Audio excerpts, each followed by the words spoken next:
सिर्फ हम खेसारी जी के फैन जितना बानी उन लोग से सिर्फ कहे के चाहता नहीं कौन है पवन सिंह। हम बोले थे तो बहुत ज्यादा विवाद हो रहा है यहाँ पर कि सौम्या का ये है वो है। हम जिसको जानते नहीं है जबरदस्ती है क्या भाई हम जान लो उसको पहचान लो।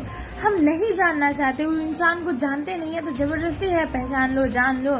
रहा बात यहाँ लोग कुछ लोग बोला था लोग कि भोजपुरी इंडस्ट्री के बदनामी होता तहानी के 2 साल पहले से मसूरी लाल कहता रहा लेकिन अपने भोजपुरी इंडस्ट्री के सुपरस्टार से ट्रेंडिंग स्टार के तो भोजपुरी के इज्जत तो मेरा नहीं थे जात।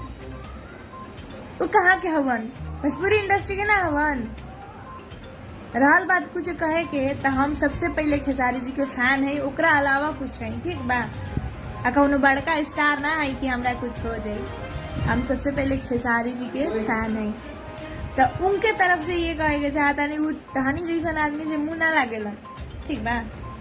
उनका तरफ से बहुत सीधा आदमी बनू केहू के उतना फुर्सत नहीं थे केहू के वो जवाब दियन तो वैसे हम देखे नहीं उनकर हर वीडियो हर हाउ कौन नेता पोटाहा कौन बालोग लोग के कहे लग मसूरी लाल यादव कौन है पवन सिंह नहीं जानते।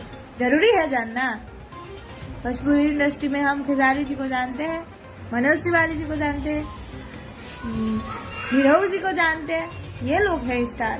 कौन है पावर स्टार हम नहीं जानते।